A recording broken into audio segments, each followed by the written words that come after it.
Hello, and a very warm welcome to the Snoozy Scientist. I'm so glad you've found your way here, to this quiet corner of the world, just for a little while. Whether you are lying down with the lights turned low, feeling the gentle weight of a blanket settling over you, or perhaps you're simply resting your eyes for a moment on the couch, letting the day's thoughts soften and drift away, this space and this time is for you. Tonight, we are going to embark on a very special kind of journey together. It's a quiet exploration, a gentle wondering about one of the most profound and beautiful questions ever asked. A question that connects every single one of us, not just to each other, but to the grandest story of all. We're going to gently pull back the curtain of time and ask, how did life begin? Now I should offer a small gentle warning. The story of life's first stirring is perhaps the most wondrous mystery tale there is, full of cosmic chemistry and planetary patience. I have done my very best to wrap it in calm and quiet, but there's always a small chance you might find it a little too interesting. If it happens to keep your mind gently engaged rather than letting it drift completely, well, think of it this way. At least you'll float off into your dreams a little wiser, a little more connected to the 4 billion-year-old story that is written into your very being.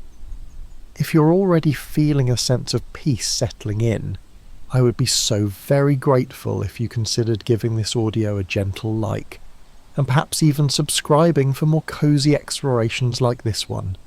It truly does help other sleepy minds find their way here to our shared space. And if you feel so inclined, I always love to read in the comments where you're listening from. It's a quiet joy to imagine our little map of tranquility lighting up dot by dot across the world. As always, this audio is created for the purposes of relaxation and gentle education. It is not, and should never be, a substitute for professional medical advice. So now, find that perfect position. Let your shoulders soften. Let your jaw release, take a slow, easy breath in, and a long, soft breath out. There is nothing else you need to do, and nowhere else you need to be, just rest. Sure. Where do we even begin a story like this?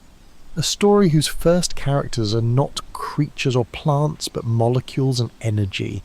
Perhaps we begin not with a flash or a bang, but with a quiet and patient setting of the stage.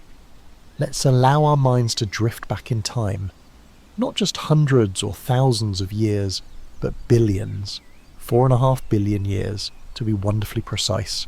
Let's imagine our Earth, not as the vibrant blue and green marble we know and love, but as a young, restless and utterly different world. It is a world still aglow with the heat of its own formation. Its surface is a chaotic tapestry of cooling rock and erupting volcanoes, which constantly reshape the landscape. There are no continents as we would recognise them, just a crust that is thin and fragile. Above, the sky is a hazy, alien orange-pink, not the familiar blue we see today. The air itself is a thick, dense mixture of gases that would be completely unbreathable to us. It's full of water vapour, carbon dioxide and nitrogen, but perhaps most importantly it holds virtually no free oxygen. The oxygen that is so vital to us that fills our lungs with every breath is still locked away in other molecules, waiting for its grand entrance into the story much, much later. This young Earth is not a lonely traveller in a quiet cosmos. It is constantly being visited. A steady rain of meteorites and comets, remnants from the birth of our solar system, bombards its surface. These are not violent, world-ending impacts, but more like a steady cosmic drizzle of rock and ice, each one delivering its own tiny package of elements from far away. And into this turbulent, fiery and profoundly alien setting comes the most vital ingredient of all, water. For millions of years, the immense heat of the planet's surface meant that any water existed only as steam, a thick vapour in the atmosphere. But as the Earth slowly, patiently began to cool, a magical threshold was crossed. That steam began to condense, the first drop of liquid water formed, and then another, and another. It began to rain. Can you imagine that first rain? Not a gentle shower, but a relentless, planet-spanning downpour that may have lasted for thousands, perhaps millions of years. Water that had been held in the atmosphere, and water delivered by those icy comets, all came streaming down onto the cooling crust. It filled the basins, the craters, and the vast lowlands, forming the first oceans. These were not the salty blue oceans we know, but likely fresh, and perhaps tinged brown by dissolved iron. They were a global ocean, enveloping this young world in a warm, life-giving bath. And with that, our stage is nearly set. We have a planet, and we have water. Now, we need the ingredients for the play itself. Scientists often talk of a primordial soup, and it's a wonderfully gentle and comforting analogy. Imagine these vast, warm, early oceans as a kind of cosmic soup, gently simmering. This soup was full of simple yet promising ingredients. Think of them as nature's first pantry. There was carbon, the ultimate building block, capable of forming long, complex chains like no other element. There was hydrogen and oxygen, gifted to the world in the form of water. There was nitrogen from the atmosphere, and phosphorus and sulfur, released from the planet's volcanic heart and delivered by meteorites. These 6 elements, carbon, hydrogen, nitrogen, oxygen, phosphorus and sulfur, or Kishnops, as they are sometimes affectionately known, are the fundamental building blocks of every living thing we have ever discovered. They were all there, whirling and bumping into one another in the warm, shallow waters of the young Earth. But a pantry full of ingredients, no matter how promising, does not make a meal on its own. A soup, however rich, does not simply decide to come alive. It needs a little nudge, a spark of energy to encourage these simple floating molecules to break their old bonds and form new, more interesting ones. On the young Earth, this energy was abundant, a constant and powerful presence. High above the warm oceans, in that thick pinkish sky, colossal storms would gather. Lightning, far more frequent and powerful than anything we know today, would stitch the clouds to the sea with threads of brilliant, searing energy. Each flash, in its brief and magnificent existence, was powerful enough to tear apart the simple molecules in the atmosphere and in the water, giving them the energetic jolt they needed to recombine into new, more complex arrangements. It wasn't a violent act, but a creative one, a momentary spark of cosmic inspiration. And then there was the sun. Our young sun, while fainter overall, was a ferocious source of ultraviolet radiation. Without a protective ozone layer, which wouldn't form for billions of years, this intense energetic light bathed the surface of the early oceans.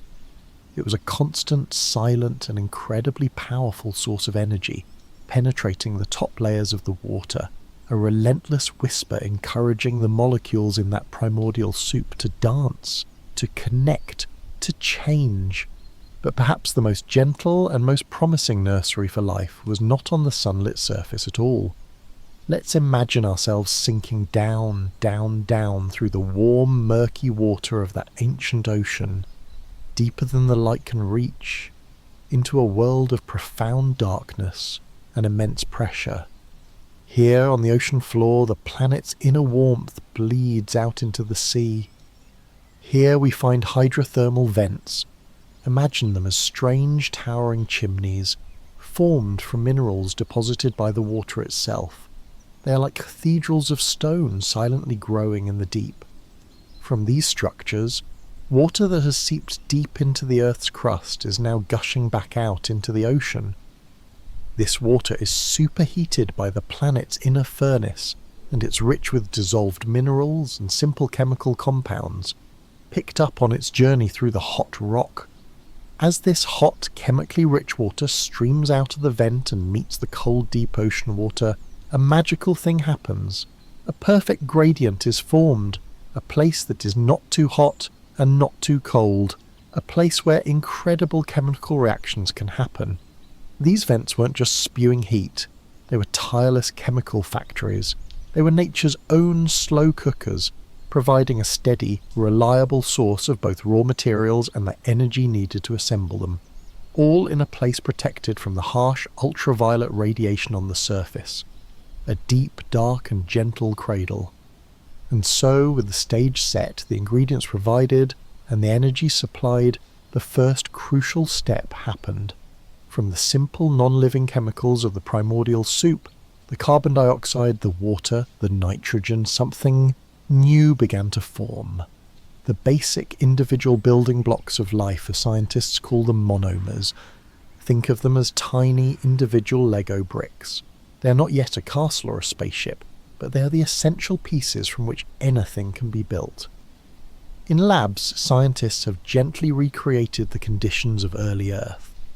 By mixing simple chemicals and adding a spark of energy, they have watched with wonder as these monomers form spontaneously.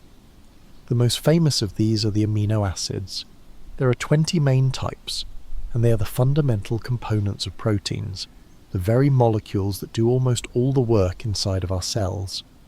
The Miller-Urey experiment in the 50s was a landmark moment, a quiet whisper of confirmation from the past. It showed us that these essential beads for life's necklace could indeed assemble themselves from the simple chemistry of the early Earth.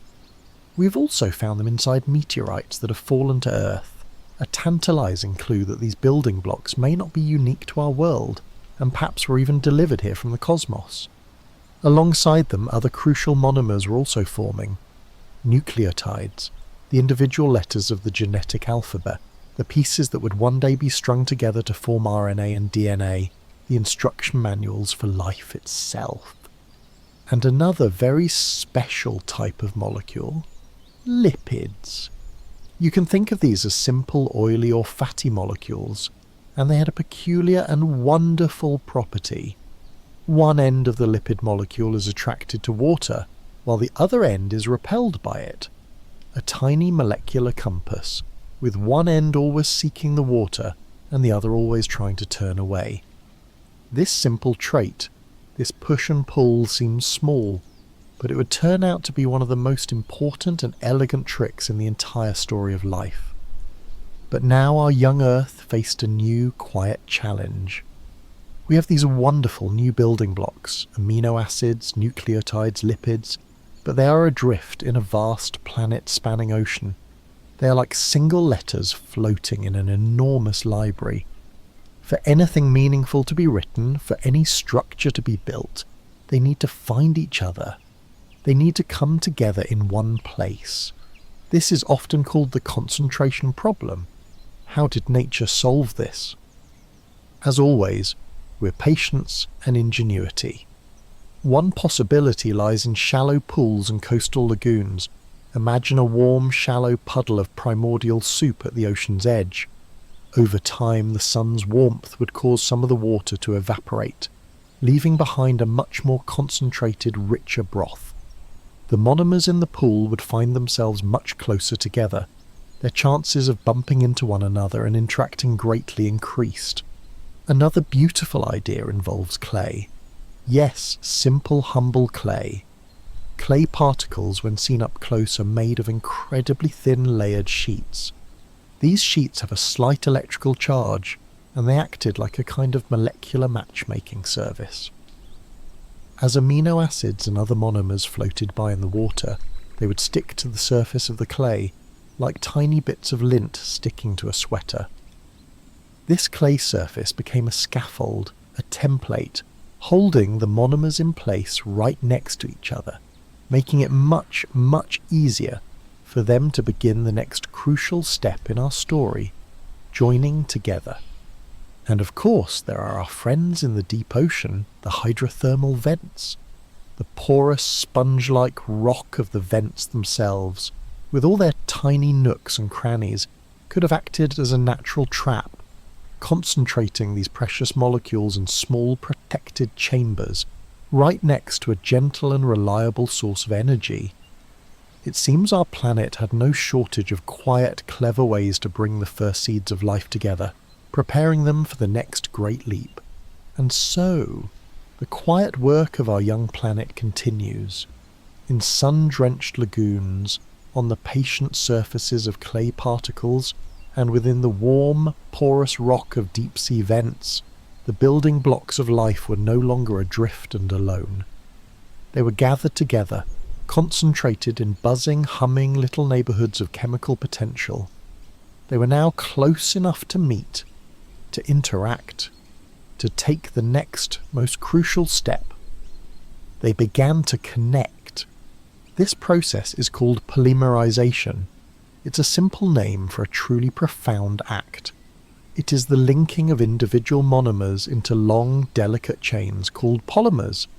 Imagine those tiny individual amino acid beads which had formed so readily in the primordial soup. Now, imagine them being strung one by one onto an invisible thread, forming a necklace. Each time a new bead is added, a single molecule of water is released, like a tiny detective creation. This growing chain of amino acids is called a polypeptide, and it is the forerunner of a protein. In the same way, those individual letters of the genetic alphabet, the nucleotides, began to link up. One by one they joined together to form short chains like the first words of a new language being spelled out. These were the first polynucleotides, the humble beginnings of RNA and DNA. On the scaffolding of a clay particle or in a slowly evaporating pool, these chains began to grow, one link at a time. This wasn't a fast or frantic process.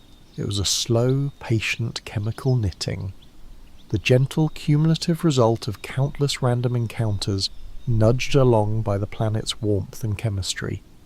But a simple chain, a straight line of molecules, is still just a piece of string. The next piece of magic is what gives these chains their power. And it happens all by itself. A long polypeptide chain floating in the water doesn't stay straight for long. Based on the unique sequence of its amino acid beads, and the tiny pushes and pulls of their individual electric charges, the chain begins to fold. It twists, it turns, it pleats, and it crumples, not randomly, but into a specific, stable three-dimensional shape. Imagine a long piece of ribbon, which, when you hold it up, naturally curls and folds into the intricate shape of a flower. Or picture a piece of origami paper, whose final beautiful form is already dictated by the pattern of creases made within it.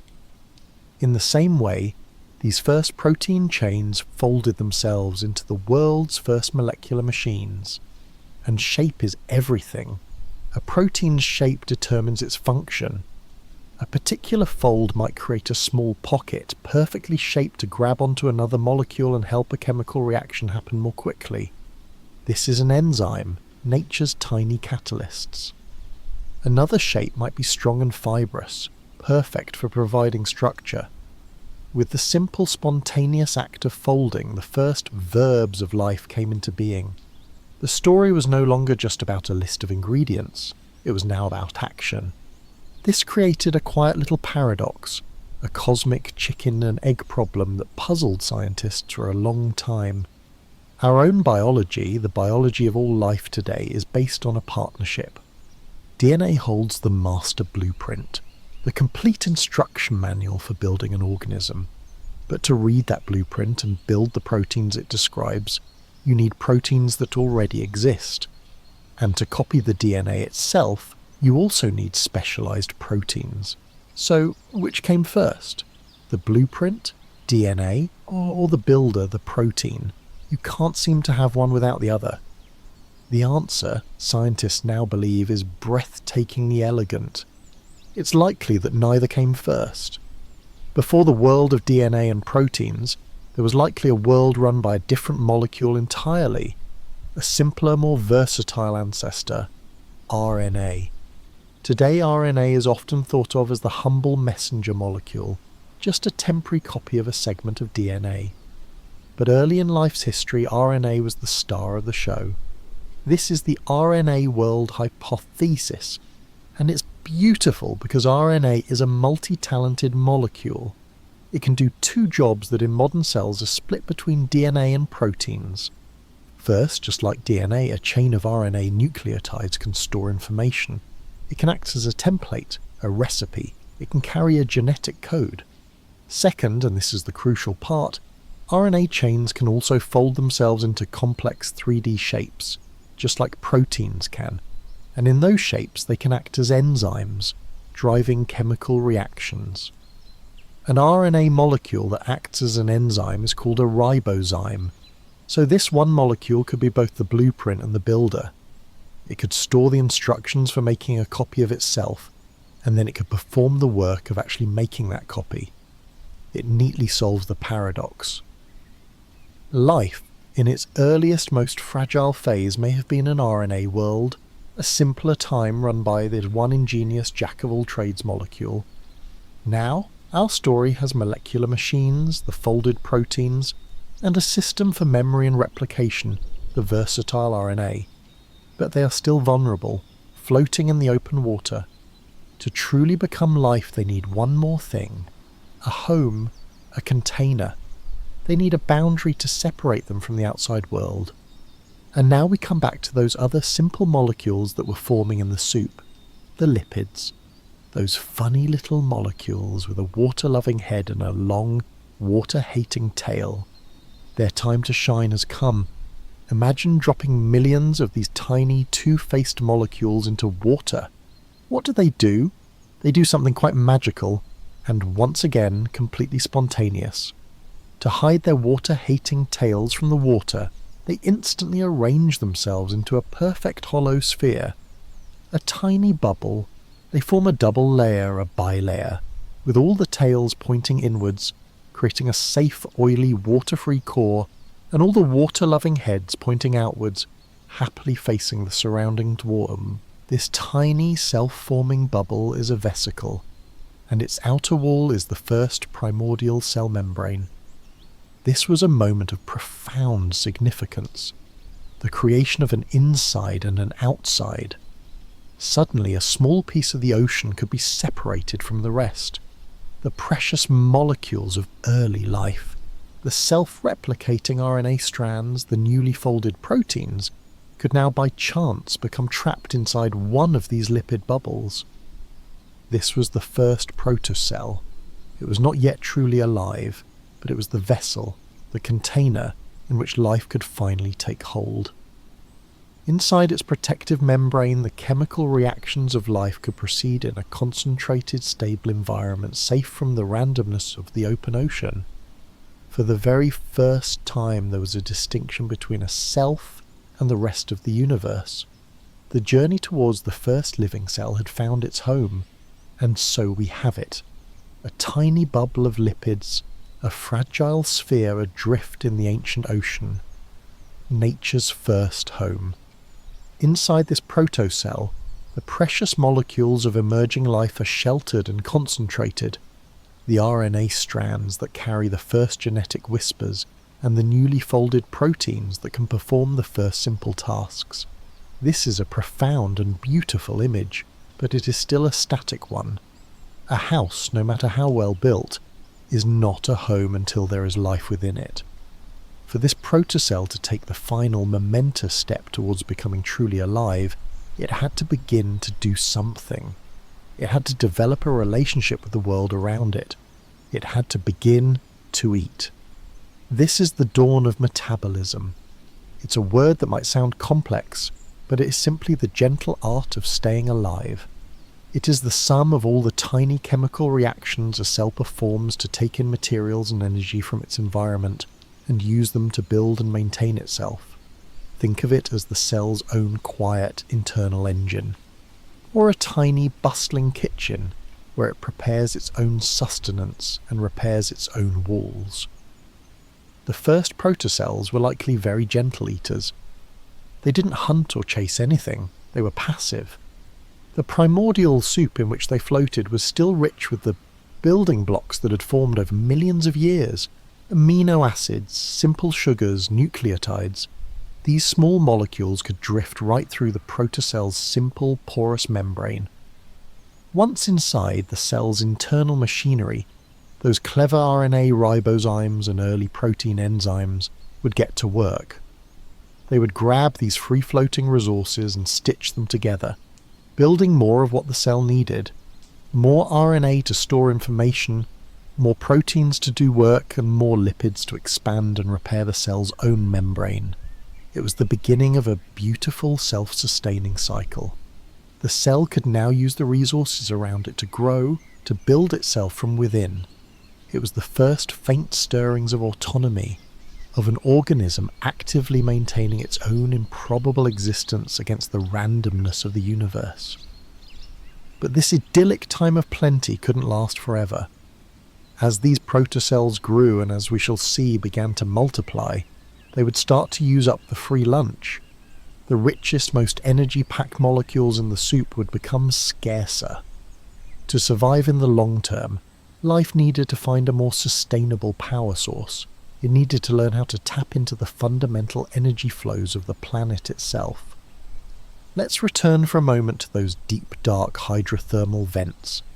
Remember how the hot, mineral-rich water from the vent created a unique chemical environment where it met the cold ocean? This meeting point wasn't just a place for building molecules. It was a source of energy. It created a natural gradient, a flow of charged particles, or ions, between the inside and the outside of the vent's porous chambers. Think of it as a tiny, gentle and continuous waterfall of electrical potential. Early cells living within the nooks and crannies of these vents could have learned to harness this gentle flow. They could use this natural energy gradient to power their internal chemistry. And in learning to do this, they invented something that every living thing on Earth still uses today. They created a molecule called ATP, or adenosine triphosphate. It is life's universal energy currency. The best way to think of ATP is as a tiny rechargeable battery for the cell. The energy from that waterfall at the vent, or later from breaking down food molecules, would be used to charge up a molecule of ATP. That charged up battery could then float over to any other place in the cell that needed power, to build a protein, to copy an RNA strand and release its energy. This invention was a revolutionary leap in energy management, giving the cell a flexible and efficient way to power its growing list of activities. And with a steady source of food and a reliable battery, the cell could now do something remarkable. It could grow. As its metabolic engine hummed along, producing more and more molecules, the cell would naturally get bigger. New lipids, built in its internal kitchen, would be inserted into the membrane and the little bubble would expand. But a simple sphere can only get so large before it becomes unstable. As the protocell grew, its surface would stretch, and eventually the gentle physics of the situation would cause it to pinch inwards in the middle. It would elongate, narrow at the waist, and then, with a final gentle separation, it would divide into two smaller daughter cells. This was the dawn of reproduction, and it was the moment that changed everything. Because when the parent cell divided, it also split its precious contents. Its library of RNA instructions, its toolkit of protein machines, and its supply of charged ATP batteries were all shared between the two new cells. It wasn't the precise, carefully choreographed process of modern cell division, but it worked. The secret of how to be a cell, how to eat, how to manage energy, how to build, was passed down. Information survived. This was the birth of heredity. Over countless generations, across millions of years, this cycle was refined. The cells with slightly better RNA instructions, or slightly more efficient proteins, would be more successful. They would grow and divide a little faster and pass on their successful traits. The blueprint of RNA, prone to errors, eventually gave way to the much more stable double-stranded molecule of DNA as the master library for information. RNA took on its modern role as the trusted messenger. the genetic code became standardized. The protocell, that fragile bubble of potential, had finally become a true living cell. And from this crucible of early life, one of these cell types was so successful that it became the ancestor of all subsequent life on Earth. We call this organism Luca, which stands for the last universal common ancestor. Luca was not the very first living thing. It was just one that existed after life had figured out the basics. It was the successful model from which all other models are descended. It is our shared great-great and many, many more greats grandparent. By looking at the genes and cellular features that are common to every living thing today, from the smallest bacterium to the largest whale, from a mushroom growing in the forest to you resting here now, we can paint a gentle picture of Lucia. It was a single cell. It lived in a very hot, oxygen-free place, very much like a hydrothermal vent. It had a cell membrane, and its internal kitchen, its metabolism, was already sophisticated. It used DNA to store its recipes, RNA to carry the messages, and proteins to do the work. And it used those tiny ATP batteries to power it all. Think about that for a moment. Every breath you take, every beat of your heart is powered by the same fundamental machinery that was perfected in a microscopic organism billions of years ago in the deep, dark ocean of a young and alien world. The story of Luca is the story of our ultimate connection. It is the single trunk from which every branch of life's magnificent tree has grown. It is the beginning of our family tree. So tonight, as you rest here, as your breath moves this system in a slow and steady rhythm, you might think of Luca, this single ancient ancestor whose legacy is written in your every cell.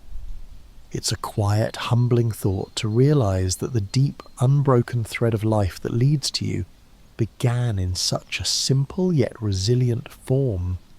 The family tree of life had found its trunk, and now it was ready to grow its first branches. Imagine the world from the perspective of these first true cells, the descendants of Luca. It was a world of immense possibility, a vast, empty planet waiting to be explored. There were no predators to flee from, no competitors to fight. There was only the quiet invitation of new environments. And so life began to spread, to adapt, to diversify.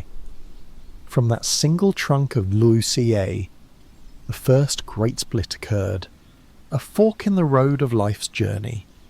Two distinct domains of life emerged, branching off to follow their own evolutionary paths. We call them the bacteria and the archaea.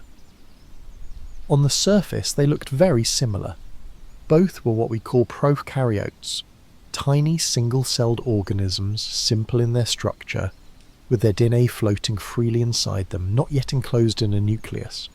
They were both the children of Luca, sharing the same fundamental genetic code and the same ATP-based energy system. Think of them as two groups of pioneers, setting off from the same small village to explore a vast new continent. They start their journeys with the same language and the same basic tools, but as they venture into different landscapes and face different challenges, they slowly develop their own unique customs, their own new tools, their own ways of surviving. The bacteria and the archaea were just like this. While they shared a deep history, they began to evolve subtle but crucial differences in the makeup of their cell membranes, in the chemistry of their cell walls, and in the enzymes that ran their internal kitchens. And they were masters of adaptation. These tiny, simple cells conquered every corner of the young Earth. The archaea in particular became the specialists of extreme environments, thriving in places we would find utterly inhospitable. They flourished in the boiling water of hot springs, in incredibly salty brines, and in the deep, crushing pressure of the ocean floor.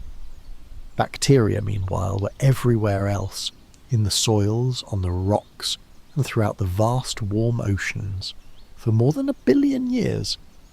these two groups had the planet entirely to themselves. The world was a microbial one, teeming with silent, invisible life. As these pioneers spread out from the guaranteed chemical buffets of the hydrothermal vents, they needed to find new ways to make a living. They needed a new menu. And so, with incredible chemical ingenuity, they began to eat the planet itself. This is called chemosynthesis. Instead of relying on the pre-made organic molecules of the primordial soup, some bacteria and archaea evolved the ability to derive energy from simple inorganic compounds around them. They learned to feast on sulfur, on iron, on hydrogen gas. It was like learning to build a fire not with prepared logs, but by rubbing two stones together. They were unlocking the energy stored in the very rocks and minerals of the earth. But an even greater source of energy was shining down on the world every single day. The sun. And so, inevitably, life looked up. Some groups of bacteria evolved the first biological solar panels, pigments that could capture the energy of photons, the particles of sunlight. This was the birth of photosynthesis. But this first version was different from the one we know so well today. It's called an oxygenic photosynthesis, meaning it did not produce oxygen. These clever bacteria would use the sun's energy to power their metabolism, but to complete the process, they needed a source of electrons, which they would take from molecules like hydrogen sulfide. It was a wonderfully effective way to live. We can imagine vast stretches of the early ocean, near coastlines and in shallow seas, not as blue, but perhaps as a deep, rich purple or a murky green, coloured by immense, floating mats of these photosynthetic bacteria, silently and peacefully soaking up the rays of the young sun. For hundreds of millions of years, this was the state of play. Life was thriving. But then, one group of bacteria stumbled upon a trick that was so powerful, so revolutionary, that it would change the destiny of our planet forever. We call them the cyanobacteria. These cyanobacteria also harnessed the power of sunlight, but they didn't rely on scarce resources like hydrogen sulfide for their electrons. They figured out how to use the single most abundant molecule on the planet's surface, water, H2O. They evolved the incredible molecular machinery needed to split the water molecule in two. This process was fantastically efficient, and it gave them all the electrons they needed, allowing them to live almost anywhere the sun shone and water was present. It was perhaps the greatest metabolic innovation in the history of life. But splitting water releases a byproduct, a waste gas, something the cyanobacteria had no use for and simply released into the environment. This waste product was a highly reactive, energetic gas that the Earth's atmosphere had never known in any significant amount. It was oxygen, O2. For a very, very long time, perhaps for hundreds of millions of years, this new oxygen didn't build up in the sky. The young planet had its own built-in safety mechanisms. The oceans at the time were filled with dissolved iron, released from volcanic activity. As soon as the cyanobacteria released a puff of oxygen, it would immediately react with this iron. The reaction caused the iron to, in essence, rust. This rusted iron, now a solid particle, would then sink like a gentle reddish-brown snow down to the bottom of the ocean. Over millions of years, this process laid down vast alternating layers of iron-rich and iron-poor sediment, creating formations that we can still see today, known as the banded iron formations. They are a silent, beautiful testament to the moment our world began to breathe. The planet was, in a way, taking a deep breath and holding it, absorbing this potent new gas in its oceans. But the sinks were not infinite. The amount of iron in the ocean was finite, and the cyanobacteria, these new masters of life, were tireless. They kept growing, kept splitting water, and kept releasing their gaseous waste. A tipping point was inevitable. A moment was coming when the oceans could absorb no more, and on that day, This powerful reactive gas would finally be free to escape the water and begin to fill the sky. The stage was being set for a global catastrophe and an opportunity of unimaginable scope. The world was about to change forever. It's a curious thought, isn't it? That the most significant transformation our world has ever undergone was caused by the collective exhalation of trillions of microscopic beings. The cyanobacteria were not villains in this story. They were simply life, doing what life does best, finding an ingenious new way to thrive. They were the unwitting architects of a new world, their breath slowly, patiently turning the oceans to rust and preparing the sky for a revolution. This change didn't happen in a day or a year. It was a slow planetary exhalation that unfolded over millions of years. The moment finally came when the great iron sinks of the ocean were full. The last available iron atom had found its oxygen partner and settled onto the seafloor. And now, with nowhere else to go, the steady, relentless stream of oxygen from the cyanobacteria began to bubble up, to leave the water, and to enter the atmosphere in earnest. Imagine that first breath of free oxygen entering the sky. For the life that existed at the time, it was not a life-giving gasp, it was a poison. This is what scientists gently refer to as the Great Oxidation Event, but for the inhabitants of Earth, it was a catastrophe on a global scale. Oxygen, for all its life-giving properties that we cherish today, is a ferociously reactive gas. It desperately wants to tear electrons away from other molecules. For the anaerobic life forms that had reigned supreme on the planet for over 1 billion years, this new gas was like a slow-motion fire, invisibly burning through their world, corroding their proteins, and damaging their delicate cellular machinery. Life had never encountered such a widespread, persistent and deadly threat. The world's first and perhaps greatest mass extinction began to unfold. Vast swathes of the microbial world, the countless species of bacteria and archaea that had filled every available niche, simply faded away. They couldn't adapt to this new, corrosive atmosphere. They retreated, finding refuge in the dark, oxygen-free corners of the world, in the deep mud of the seafloor, in bubbling geothermal springs, in the depths of the Earth's crust. But many are the same places their descendants still live today, as living echoes of a bygone world. But life is resilient. Life is an innovator. In the face of this profound crisis, a new possibility emerged. Through the endless, patient process of random mutation, some organisms evolved a defense, and then they went one step further. They evolved a way to not just tolerate oxygen, but to harness its incredible power. This was the birth of aerobic respiration, and it changed everything. If the old anaerobic way of life was like getting warmth from a small smoky campfire, using oxygen to metabolize food was like inventing a roaring high-efficiency furnace. By burning a single sugar molecule in the presence of oxygen, a cell could generate vastly more energy, many more of those tiny rechargeable ATP batteries, than it ever could before. It was an energetic revolution. Suddenly, a new kind of life was possible. Organisms that could breathe oxygen had an enormous surplus of power. They could grow faster, repair themselves more efficiently, and support much larger and more complex structures. The age of slow, simple anaerobic life was giving way to a new, supercharged existence. The great challenge of oxygen had become life's greatest opportunity. This new atmosphere had other profound effects, sculpting the entire planet. The early air had been thick with methane, a potent greenhouse gas produced by many of those ancient anaerobic microbes. Methane kept the planet comfortably warm, but as oxygen flooded the sky, it reacted with the methane, breaking it down into the much less powerful greenhouse gases of carbon dioxide and water.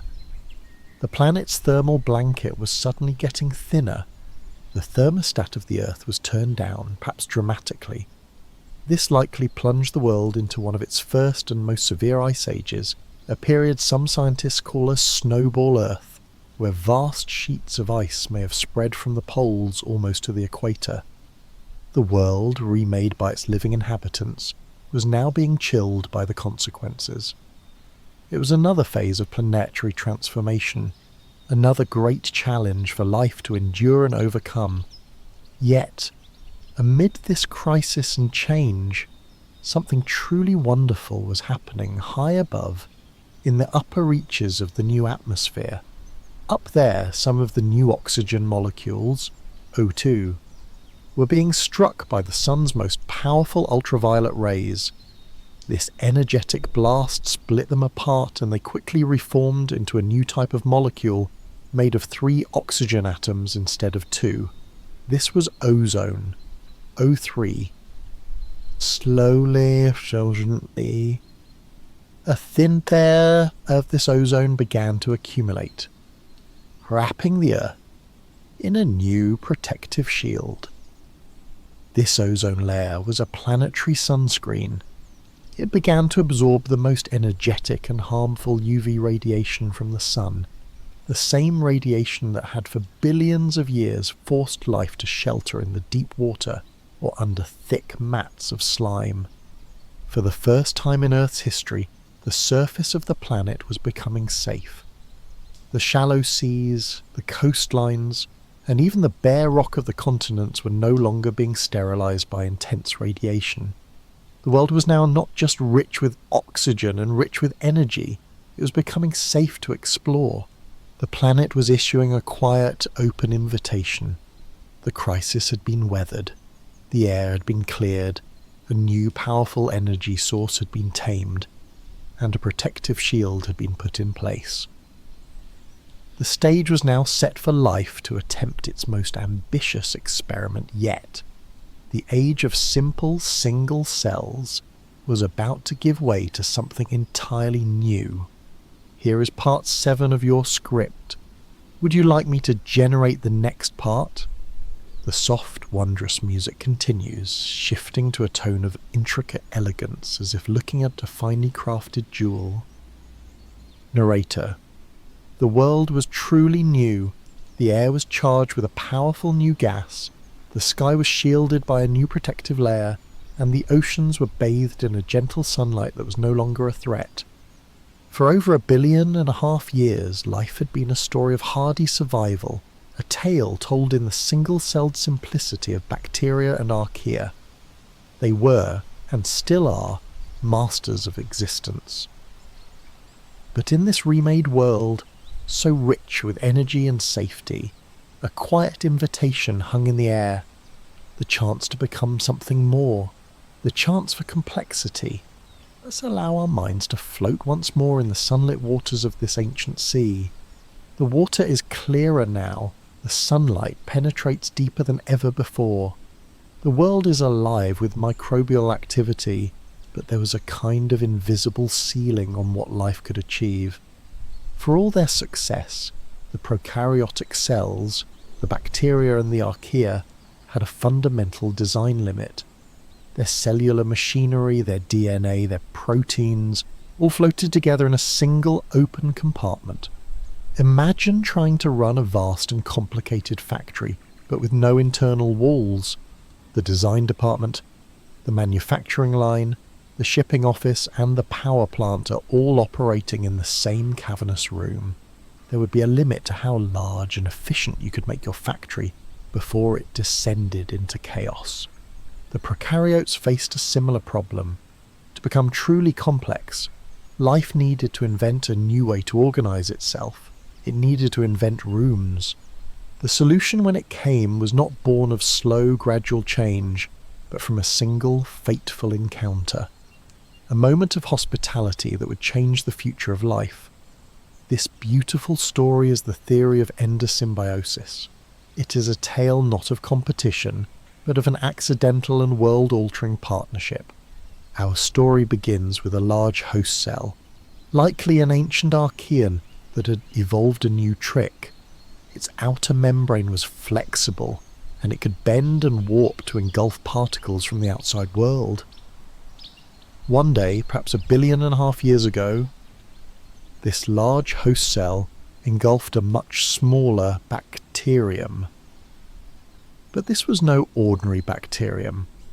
This little guest was one of the new specialists, a microbe that had mastered the art of aerobic respiration. It was one of the tiny oxygen-breathing furnaces that had thrived in the wake of the Great Oxidation Event. In the normal course of events, the small bacterium would have been digested, but for some reason, on this day it wasn't. It survived, held within the body of its host, and there, a mutually beneficial arrangement began to form. The small bacterium, now safe from any dangers in the outside world, and provided with a steady supply of raw food molecules by its host, did what it did best. It burned that food with oxygen, producing huge amounts of energy, and this surplus of energy, this wealth of charged ATP batteries, was shared with the host cell. The host, in return, had gained something extraordinary. It now had a tiny, incredibly efficient power plant living inside it. With this vast new energy budget, it could afford to build new things, to grow larger, and to run more complex operations. Over millions of years of living together, this partnership became permanent.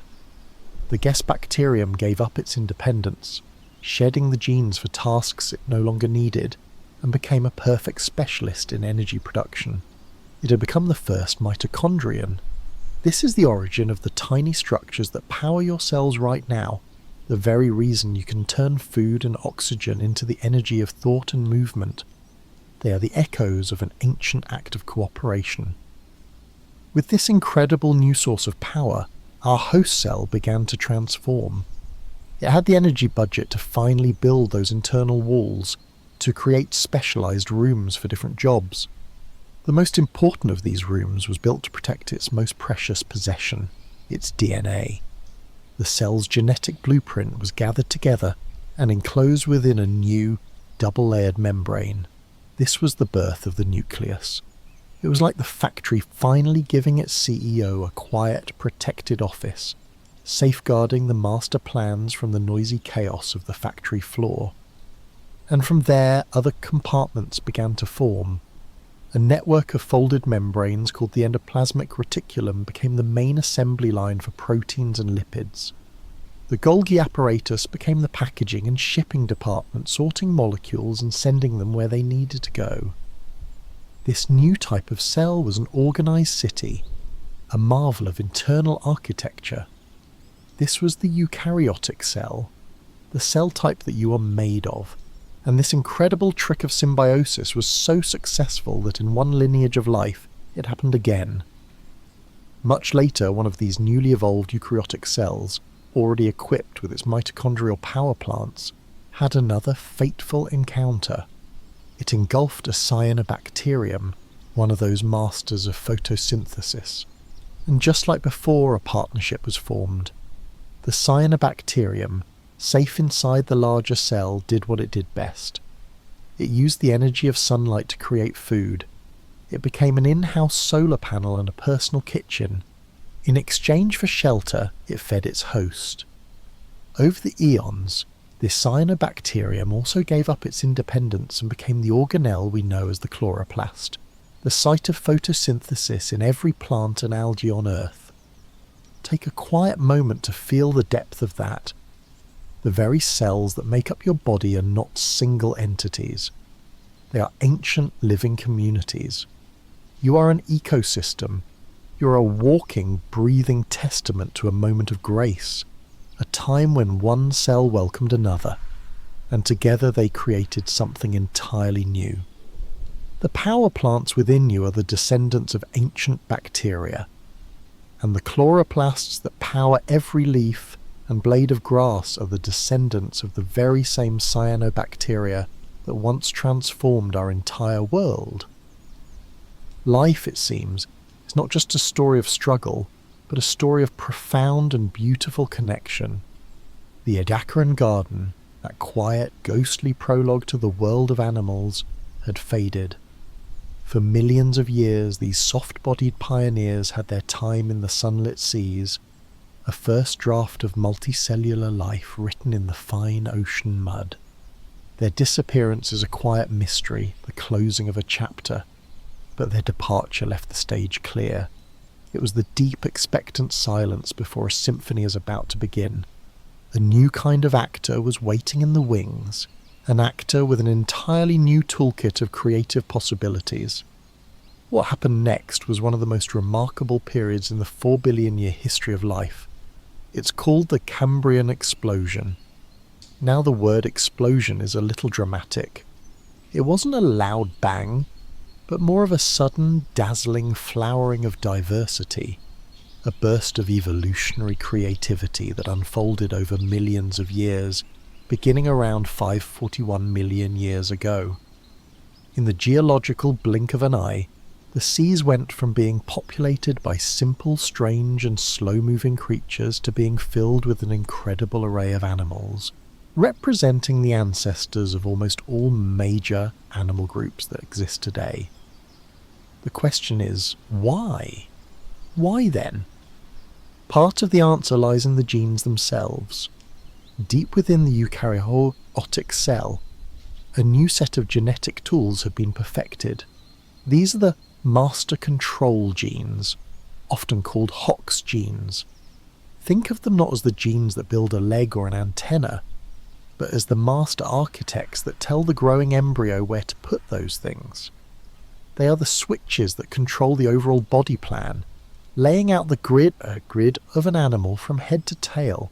Imagine having a set of Lego instructions where a single change on the first page, like repeat step 5 6 times instead of 4, could change the final model from a car into a truck. The evolution and duplication of these Hox genes gave life a similar power. A small tweak to a master switch gene could suddenly produce an animal with more segments or with legs in a new place. It was an incredibly powerful and flexible way to experiment with new body plans, to stumble upon new and successful ways of being an animal. But this new genetic toolkit needed a reason to be used, and that reason came from a new kind of drama that was unfolding in the Cambrian seas.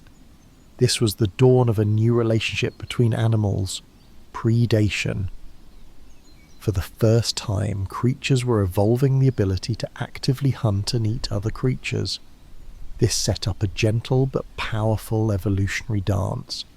It wasn't a violent, bloody arms race, but more of a quiet and complex dialogue of survival. When one animal evolves a primitive jaw that can bite, another lineage feels the evolutionary pressure to evolve a hard outer shell for protection. When one creature develops the first simple light-sensing eye spots, another evolves better camouflage to hide, or the first jointed legs to scurry away more quickly. Every new invention on one side of the dialogue prompted a creative response on the other. This reciprocal feedback loop drove an incredible and rapid diversification, filling the oceans with a host of new strategies for eating, for moving, and for surviving. And this leads us to another key invention of the time, hard parts. For the first time, animals evolved the miraculous ability of biomineralization. They could take dissolved minerals from the seawater like calcium carbonate and build with them. They built protective shells, tough outer skeletons, and sharp spines. These hard parts were not just for defense.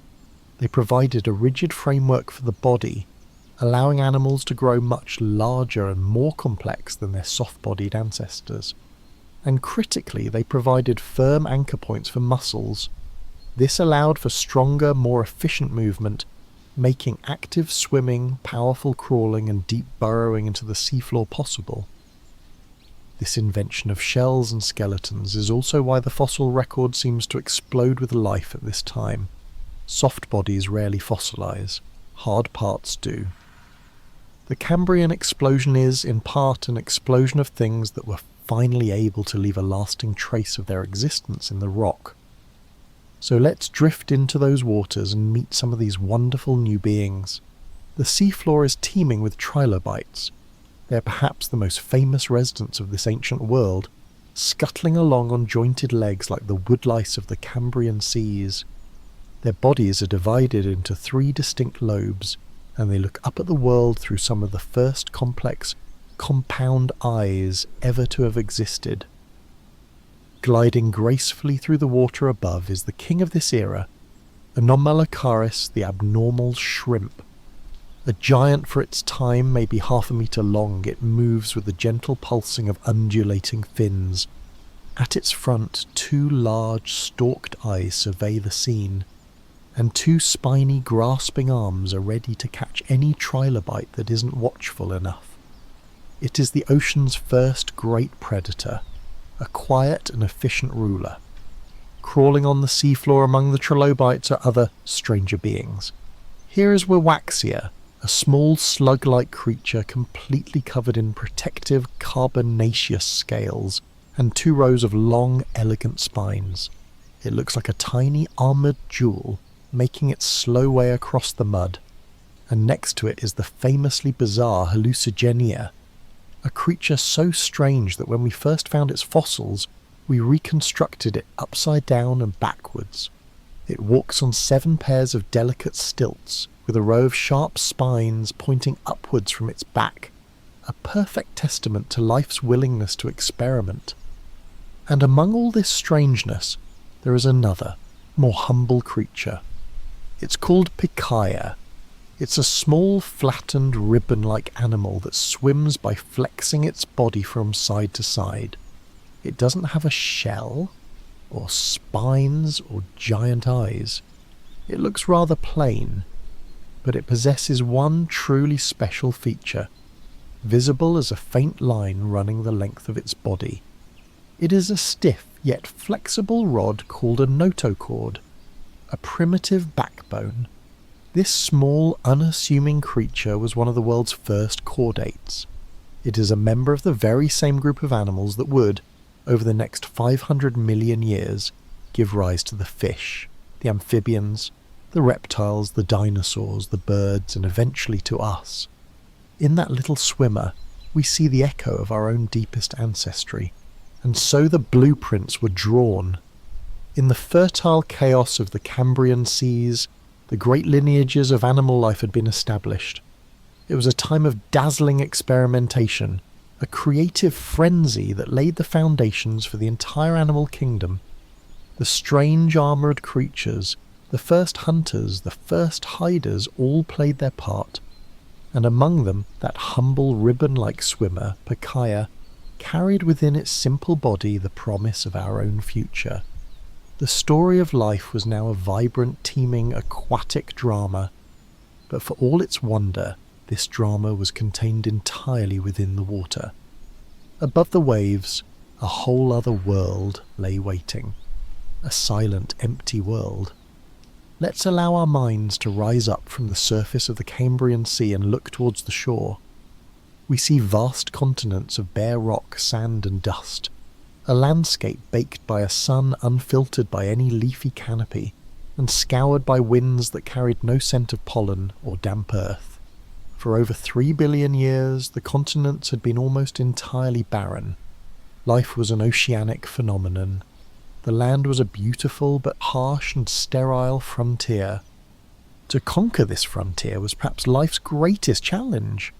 An organism born and raised in water is completely dependent on it. On land, every aspect of life had to be reinvented. There was the constant pressing threat of drying out under the sun and in the air. Without the gentle buoyancy of water, gravity became a relentless force, pulling everything down. How would you support your own body, and how could you reproduce when your reproductive cells could no longer just float through the water to find each other? Even breathing had to be relearned, finding a way to take in gas from the thin air rather than the water. The first pioneers to brave this harsh new world were not animals. They were plants. Evolving from green algae that lived in the shallow fresh water at the edges of ponds and streams, the first land plants made their tentative appearance. They were likely very simple, low-lying organisms clinging to the damp rocks where water splashed. Imagine the first green fuzz on a wet stone, That was the beginning of a planetary-scale transformation. To survive, these plant pioneers evolved a remarkable toolkit of solutions.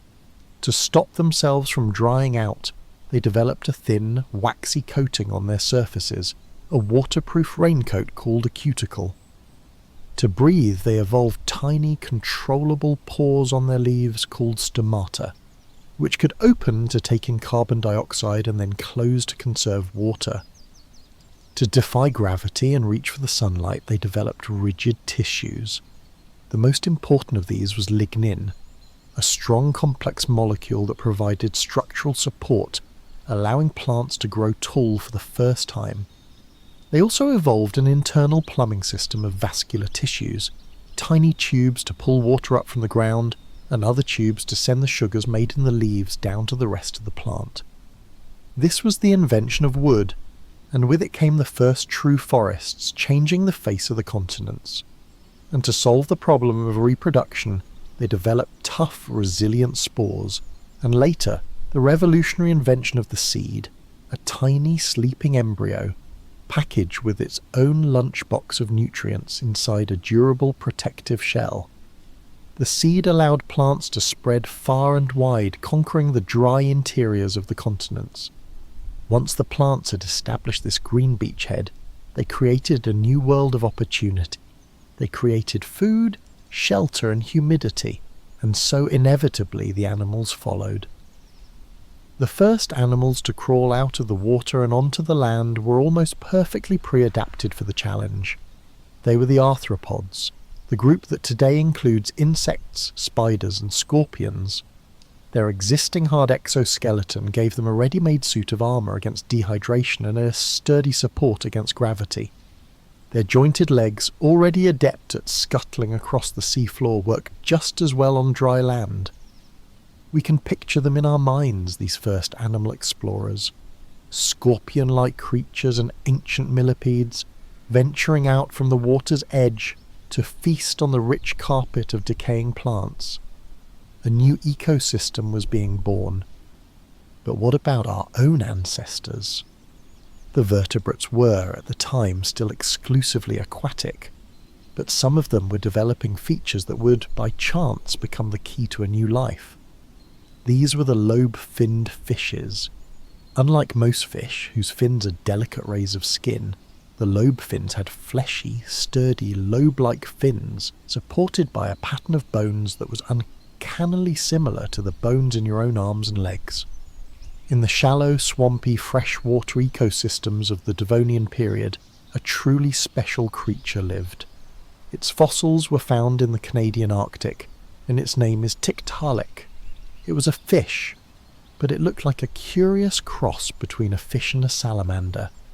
It had gills, scales and fins, but it also had a flat skull with its eyes perched on top, like a crocodile.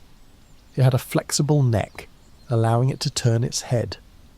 And most importantly, inside its sturdy front fins were the clear beginnings of a wrist and finger-like bones.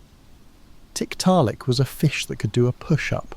It likely used these powerful modified fins to prop itself up on the bottom of the shallow streams where it lived, and perhaps even to pull its body out of the water for brief periods, navigating through tangled, swampy vegetation or moving from one pool to another. It wasn't walking, not yet, but it was the crucial intermediary step. From creatures like Tiktaalik, the first true tetrapods, four-limbed vertebrates, evolved.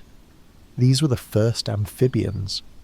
They still had to return to the water to lay their soft, jelly-like eggs, but they spent much of their adult lives on the land. The great vertebral invasion had begun. That deep, ancient impulse that pushed a fish to prop itself up in the mud was the very same impulse that would eventually lead to legs that could run, wings that could fly, and hands that could build. The conquest of the land was underway. Here is part 11 of your script. Would you like me to generate the next part? The soft, wondrous music continues, taking on a tone of quiet triumph and ancient majesty, like the feeling of a sun-warmed stone. Narrator: the great invasion was a success. From the first green stain on a damp rock to the vast, silent tree-fern forests of the Carboniferous period, life had clothed the barren continents in green, and following the plants, the animals had made their own journey, with the bold arthropods leading the charge, and our own distant ancestors, the first amphibians, taking their first tentative four-limbed steps onto the shore. The world was now a place of two realms, the ancient, teeming world of the water, and the new, vibrant world of the land. Life on land was a life of seasons, of weather, of new sounds and smells. But for all their success, the first amphibians carried a deep and unbreakable memory of the ocean with them. They carried it in their skin, which needed to stay moist, and most importantly, they carried it in their eggs. Like their fish ancestors, they had to return to the water, to a pond or a stream, to lay their soft, shell-less eggs, which would dry out and perish in the open air. This tether to the water was the final thread connecting them to their aquatic past. The next great story in life's journey is the story of how that thread was finally gently cut. The solution was one of the most beautiful and brilliant inventions in the history of life. It was the amniotic egg, an egg that could survive on dry land. It was, in essence, a complete private portable ocean for a developing embryo. It came wrapped in a protective leathery or hard shell, which prevented the inside from drying out, but still allowed the tiny being to breathe, with oxygen passing in and carbon dioxide passing out. Inside the shell was a series of wonderful membranes. One, the amnion, created a fluid-filled sac that surrounded the embryo, cushioning it from shocks and giving it a watery world to grow in. Another sac held the yolk, a rich and complete lunchbox of nutrients to feed the embryo for its entire development. And a third sac was there to collect its waste products, keeping the living space clean. With this incredible innovation, the animals that laid them, the first true reptiles, were finally free. They could now live and breed and thrive in the vast, dry interiors of the great continents. And thrive they did. With their waterproof skin and their miraculous new eggs, the reptiles diversified, becoming the dominant large animals on land. The world filled with all manner of reptilian forms, including the great sail-backed creatures like Dimetrodon, who warmed themselves in the Permian sun. A reptilian dynasty had begun. But then the world grew sick. Around 52 million years ago, our planet suffered the most profound trauma of its entire history. It's a period known as the Permian-Triassic extinction, or more simply, the Great Dying. It wasn't a sudden impact, but a slow, creeping, planetary sickness. In what is now Siberia, colossal, long-lasting volcanic eruptions began, covering a vast area in lava, but the real damage was done to the air. These eruptions unleashed a torrent of greenhouse gases into the atmosphere, causing the planet's climate to warm dramatically.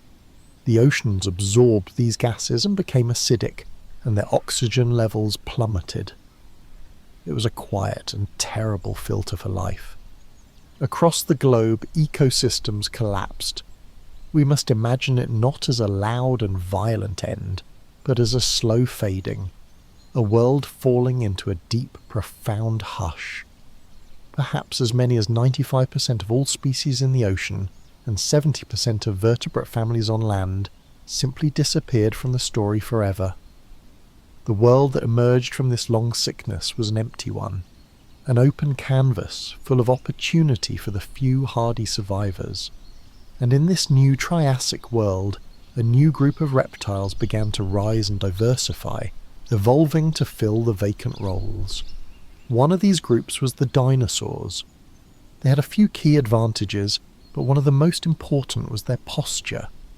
Unlike the sprawling, lizard-like stance of their relatives, many of the first dinosaurs evolved to have their legs positioned directly underneath their bodies, holding their weight on strong, pillar-like limbs. It was a subtle shift, but a powerful one. It was a more efficient and energetic way to move, and it was a framework that would allow them to grow to sizes the world had never before imagined. And so began the Mesozoic era, the age of dinosaurs. Let us close our eyes and paint a gentle picture of this lost world. There are no roars, no violent clashes, only a sense of quiet majesty. We imagine a herd of giant sauropods, creatures like the gentle Brachiosaurus, moving with a slow, ponderous grace through a forest of cycads. Their footsteps are a low, rumbling vibration in the earth. Their long necks allow their great heads to browse among the tops of the tallest trees, like living, breathing mountains. Nearby, a Stegosaurus moves through the ferns, its back adorned with a fantastic double row of tall, bony plates, and beside it, a family of Triceratops, with their great bony neck frills and 3 noble horns. We can imagine these strange and beautiful structures not as weapons of war, but perhaps as magnificent displays to communicate with one another, their presence adding to the quiet, dreamlike quality of this ancient landscape. And while these giants walked the earth, another, much quieter story was unfolding in the shadows. Scurrying in the undergrowth, often venturing out only in the cool of the night, were our own distant relatives. Small, shrew-like mammals, the first of their kind. They lived quiet and cautious lives, biding their time, carrying the future of our own lineage in their tiny, warm-blooded bodies. And there is one more detail to add to our peaceful scene. We now know that many dinosaurs, especially the 2-legged predators, were not covered in scaly skin. They were covered in feathers. From a soft, downy coat for insulation to more complex feathers for display. Imagine a small dinosaur not as a green reptile, but as a creature as brightly coloured and intricately feathered as any modern bird. In these feathers, we see the beautiful beginning of the next great evolutionary leap, the conquest of the air. It is a strange and beautiful thing to consider that a creature as mighty as a Tyrannosaurus rex and a garden robin share a deep common ancestry. The age of dinosaurs, for all its quiet majesty and grandeur, was not just an era of giants. It was also a time of delicate and intricate change, a time when scales first softened and elongated into the first downy fuzz, and then branched out into the complex aerodynamic marvels of feathers. The impulse of life to fill every available space was about to look upwards to the last great empty frontier, the vast open ocean of the air. To conquer the land was one thing, but to conquer the sky required a whole new level of reinvention. How do you learn to leave the ground? How do you transform a fall into a flight? The journey began not with the desire to fly, but with the simple need to keep warm or to show off to a potential mate. Feathers in their earliest forms were for insulation and display, but once you have them, new possibilities gently unfold. Perhaps it began with small feathered dinosaurs living in the trees. They might have used their feathered arms to steady themselves as they leapt from branch to branch. Over time, this evolved into a controlled glide, a way to soften a fall, to drift gently from a high perch down to the forest floor, much like a modern flying squirrel. Or perhaps it began on the ground. Fast-running, 2-legged dinosaurs may have used their feathered arms for balance as they pursued their prey, a little flap to help them leap higher, or to change direction more quickly in a chase. However it began, we can see the beautiful result in one of the most famous fossils ever discovered, Archaeopteryx. Found in a German limestone quarry, it is a perfect snapshot of evolution in action. It is a creature that is both dinosaur and bird, a beautiful mosaic of the past and the future. It had a jaw full of sharp teeth, just like a reptile. It had a long, bony tail, just like a dinosaur. It had claws on the fingers of its wings, and yet it was clothed in modern complex flight feathers, arranged perfectly on its wings for catching the air. It likely wasn't a powerful, graceful flyer like a modern eagle. Perhaps it was only capable of short, frantic bursts of flight, enough to escape danger or move from tree to tree. But it was a true bridge between two worlds. The reign of the dinosaurs had produced its own successor. For 150 million years, the world was theirs. The continents drifted, the climate changed, but the dinosaurs endured and dominated every terrestrial ecosystem. The world at the end of the Cretaceous period, 66 million years ago, was a stable, thriving place.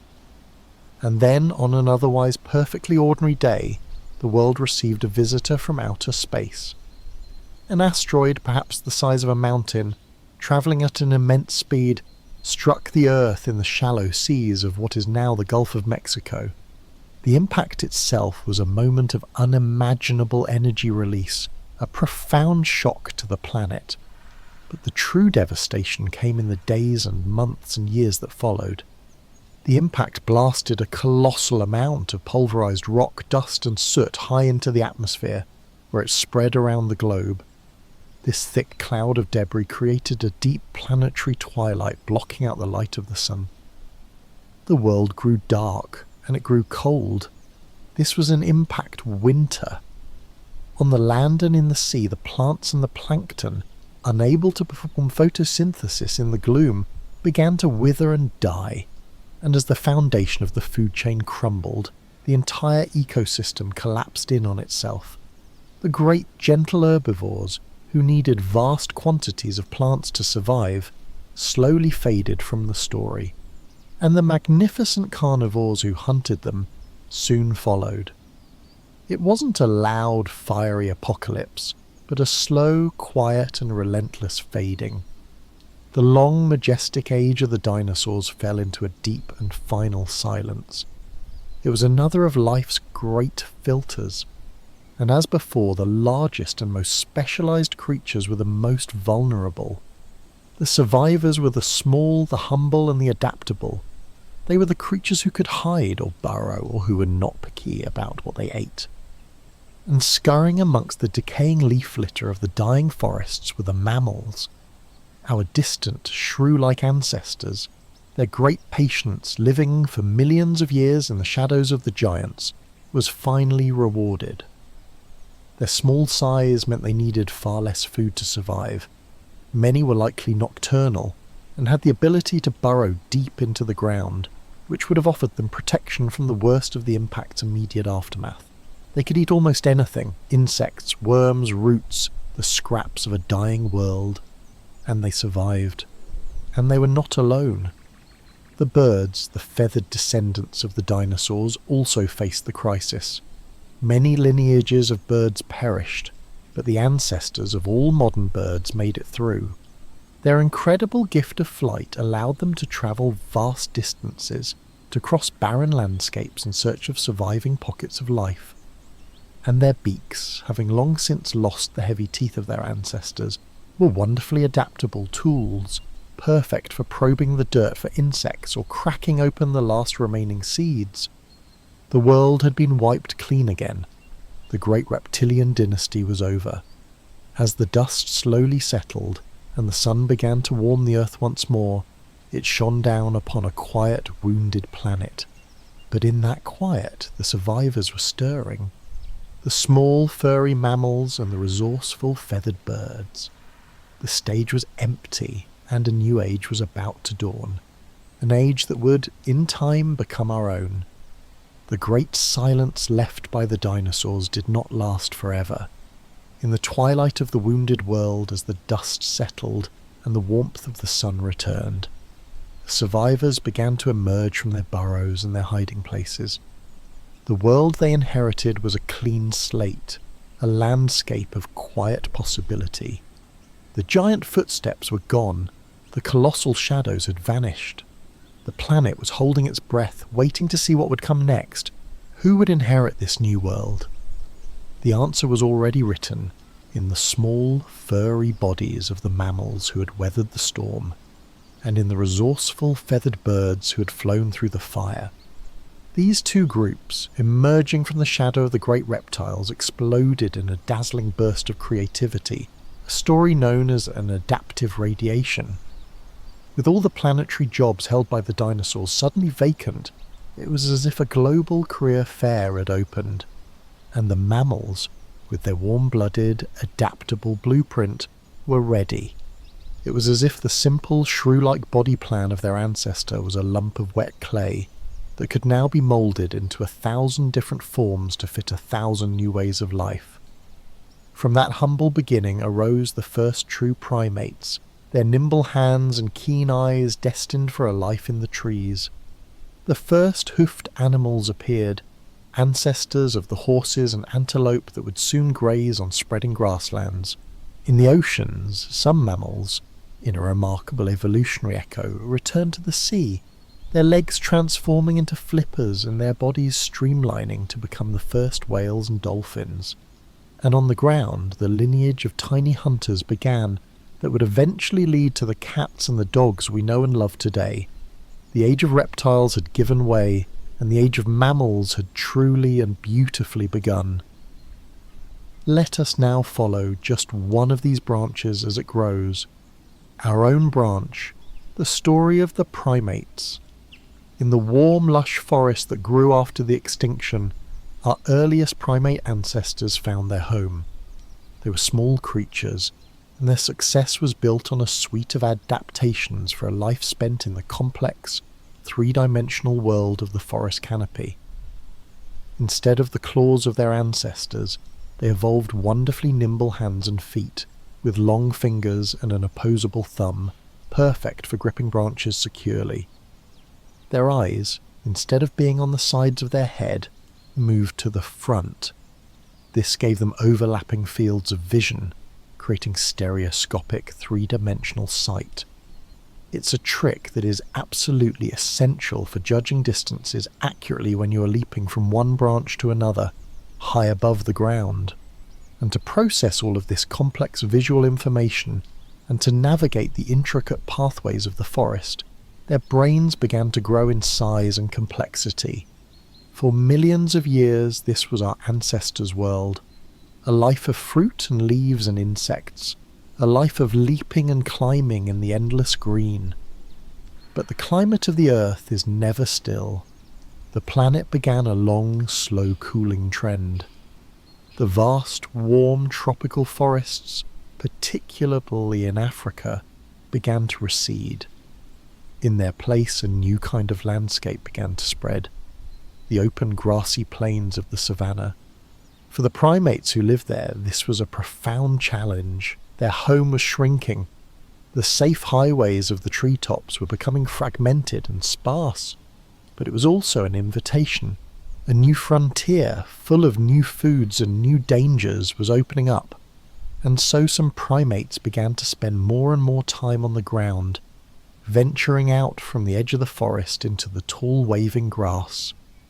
And it was here, on this new stage, that the most momentous step in our own human story was taken.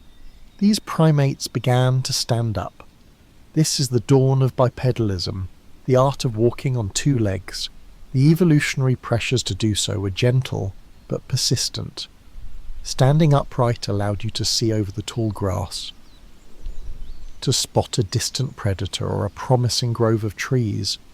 It's also a remarkably energy-efficient way to travel long distances, an essential skill when your food sources are spread far and wide across the open plains. But the most important consequence of walking on two legs was what it did for our hands. By freeing the hands from the job of walking, they were now available for other things. For the first time, our ancestors could carry food back to a safe place. They could carry their infants, and in time they would learn to carry and use tools. In the rocks of East Africa, we find the beautiful fossilized skeletons of these early pioneers. We find Lucy, a member of the species Australopithecus afarensis, who lived over 3 million years ago. She was not a human, and she was not an ape. She was a perfect, delicate mosaic of the two. Her long arms and curved fingers tell us she was still a capable climber, perhaps returning to the safety of the trees at night. but her pelvis, her legs and her feet were already wonderfully adapted for walking upright on the ground.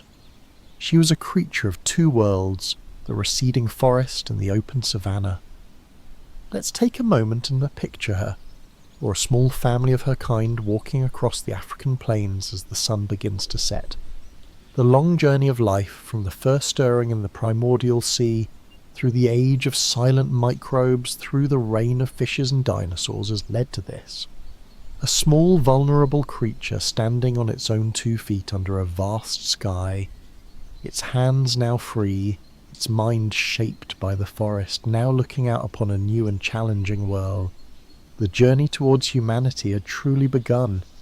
To see the world from a new height, to stand on 2 feet and look out across the vast African savanna, this was the great turning point in our own story.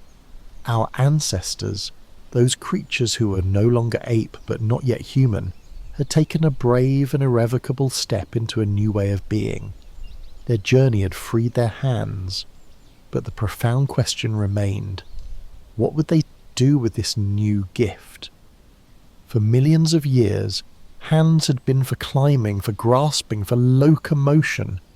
Now they were free to touch, to explore, to carry, and most importantly, to create. The first creations were humble things. Around 2.5 million years ago, some ancestor sitting by a stream bed picked up 2 stones. These became the first stone tools. They were not the finely crafted arrowheads or spear points you might imagine. They were far simpler.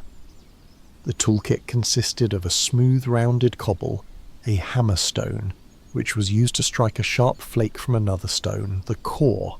The prize was the flake itself, a piece of rock with an edge sharper than a surgeon's scalpel.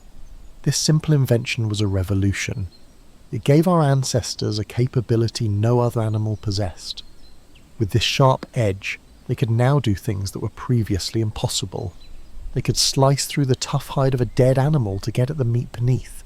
They could scrape the meat from the bone, and they could use the heavier core stone to smash open the long bones of a carcass to get at the incredibly rich, fatty marrow locked inside. They had found a key to a new, high-energy pantry. This new diet of meat and marrow was the superfood that would fuel the next great leap in our evolution. Brains, you see, are wonderfully powerful, but they're also metabolically expensive. They demand a huge amount of energy to run. An animal can only afford to grow a large, complex brain if it has access to a very rich and reliable source of high-calorie food. And here, a powerful and beautiful feedback loop was created. The simple act of making a tool allowed our ancestors to access richer food. This new, energy-dense food provided the fuel necessary to grow a bigger, more complex brain. And a bigger brain was in turn capable of imagining and creating even better, more effective tools. This gentle upward spiral of tool, food and thought would drive the next 2 million years of human evolution. We see this reflected in the fossil record. Alongside the first simple tools, we find the remains of the first members of our very own genus, Homo. The first was Homo habilis, a name that means the handy man. And following him, a truly transformative figure appeared on the world stage, Homo erectus. This was an ancestor that looked much more like us. They were tall and slender, with long legs perfectly adapted for long-distance walking and running. Their brains were significantly larger than any hominin that had come before, and they were so successful, so adaptable, that they became the first of our ancestors to journey out of their African homeland. It wasn't a great planned migration. It was a slow, patient, generational spread. Small family groups, perhaps following the herds of migrating animals, or simply exploring the next river valley, gradually moved out across the continents, reaching into Asia and parts of Europe over many thousands of years. They were the world's first great travellers, and as they travelled, they likely carried with them another profound discovery that would warm their nights, protect them from predators, and change their relationship with food forever. They had learned to tame fire. The control of fire was another monumental step. It gave the gift of warmth, allowing our ancestors to survive in colder climates and on cool nights. It gave the gift of light, extending the day beyond the setting of the sun. The flickering light of a campfire created a circle of safety, a protective bubble against the great predators that hunted in the night. And, crucially, it gave the gift of cooking. Holding a piece of meat or a tough root over a flame does something magical. It makes the food softer, easier to chew and digest. It neutralizes toxins and kills parasites. It unlocks far more of the available nutrients and calories than if the food were eaten raw. It was another huge boost to the energy budget, another vital contribution to the continued growth of the hungry brain. But perhaps the most important gift of fire was what it created around itself. The campfire became the world's first living room. It was a central hearth, a place to gather after the day's foraging, a place to share food, to feel safe, to be together. We can imagine in the gentle flickering light the first true human communities were forged, bound together by the warmth of a shared fire and the beginnings of a shared culture. It was around the fire that we truly began to become us. Around those ancient campfires for hundreds of thousands of years, the human mind was being gently forged. In the safety of the warm, flickering light, with full bellies and protected from the dangers of the night, there was finally time. Time not just for surviving, but for interacting, for communicating, for remembering. Within the growing brain of our ancestors, new pathways were forming, new connections were being made. The slow, quiet dawn of a new kind of consciousness was breaking. The world within was becoming as rich and as vast as the world without. The lineage of Homo erectus that had first walked out of Africa continued to evolve on its long journey. In the cold, challenging climates of Ice Age Europe and Asia, it gave rise to our famous cousins, the Neanderthals, and back in the African homeland it gave rise to us, Homo sapiens. For a time the world was home to different kinds of humans. The Neanderthals were not the brutish, slow-witted cavemen of caricature. They were a deeply intelligent and successful form of human, masterfully adapted to their environment. They were powerfully built, expert hunters of mammoth and woolly rhino. They crafted sophisticated stone tools, cared for their sick and their elderly, and almost certainly had the language. They were another way of being human, a successful branch on our shared family tree. And then there was us. Anatomically modern humans first appeared in Africa around 300,000 years ago. For a long time our bodies looked like they do now, but our behaviour was much the same as the other humans we shared the planet with. But then, somewhere around 70,000 years ago, something profound and revolutionary happened. A change not of the body, but of the mind. It's often called the cognitive revolution. It was the birth of a new kind of thinking, symbolic and abstract thought. This was the dawn of the imagination, the ability to think about things that are not immediately present, the ability to remember the past in detail, to plan for the distant future, and most importantly, to conceive of things that don't exist in the physical world at all. Spirits, suris, laws, values, and shared myths. Suddenly a new world of evidence appears in the archaeological record. Deep within the silent, sacred darkness of caves in France and Spain, by the soft, flickering light of animal fat lamps, our ancestors began to paint. They painted the great animals they shared the world with, the bison, the wild horses, the mammoths, and they painted them not as simple doodles, but with breathtaking reverence and skill. They were capturing the spirit of the animal. They were not just painting what they saw, they were painting what they felt. We find the first musical instruments, delicate bird-bone flutes capable of producing clear, haunting notes. Imagine it, the first music, a quiet melody played out in an Ice Age twilight. We find the first jewellery, beads painstakingly crafted from shells and animal teeth, transported hundreds of kilometres from their source. This shows us the birth of personal adornment, of identity, of trade, and of an appreciation for beauty. And we find the first true deliberate burials, with bodies carefully arranged and sometimes sprinkled with ochre or buried with tools and ornaments. This speaks of ritual, of a deep respect for the dead, and perhaps the first glimmerings of a belief in a world beyond this one. This new ability to create and share imagined realities was our species' superpower. It was the thing that gave us a decisive advantage. A group of Neanderthals could cooperate wonderfully in a small, close-knit family band of a few dozen.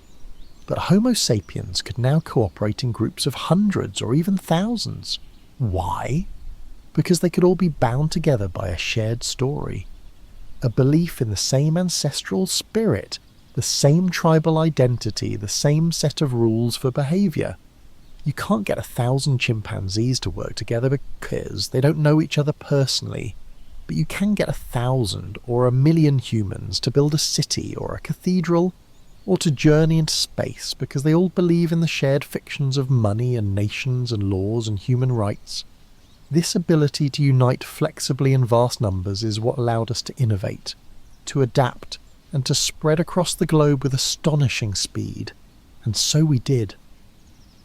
Beginning around 60,000 years ago, groups of Homo sapiens, equipped with this new cognitive toolkit, began their own great journey out of Africa. They spread along the coasts of Asia, built rafts to reach Australia, crossed the frozen land bridge into the Americas, and pushed north into the heart of Europe. And as they spread, they met their cousins. For a few thousand precious years, we shared this planet with the Neanderthals. We know from our own DNA that we sometimes interbred with them.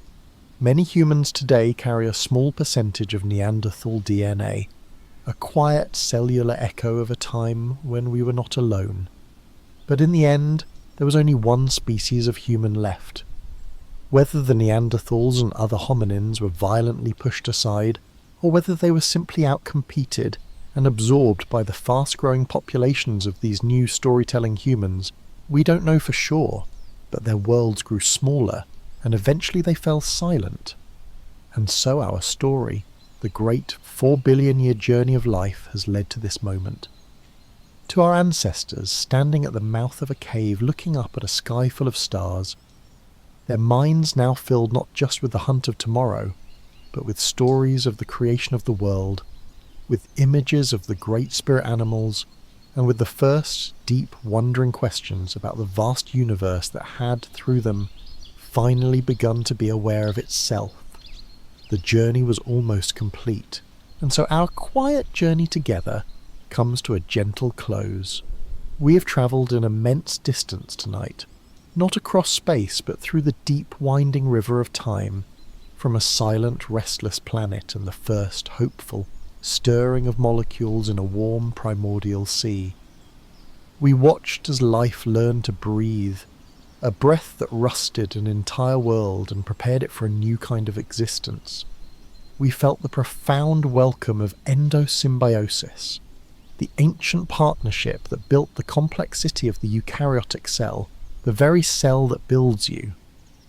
We followed the first tentative footsteps out of the water and onto the silent continents, and witnessed the greening of the land.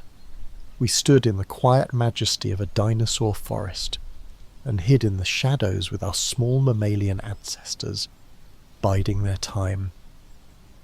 We felt the warmth of the first controlled fire, the hearth around which the human family was forged. And finally, we witnessed the birth of the storytelling mind, the dawn of art, music and wonder in the heart of our own species, as the universe, through us, began to look back at itself. This 4-billion-year epic is not a story about strange, distant creatures. It is our story. It is your story. Every cell in your body is a living library, holding the legacy of that first successful partnership. Your every breath is a quiet testament to the cyanobacteria that changed the sky. Your bones hold the memory of the fish that dared to crawl onto the land, and your hands hold the potential that was first freed when an ancestor stood up to walk across the African plains. The spark of consciousness that allows you to hear and understand these words was kindled around a fire countless millennia ago.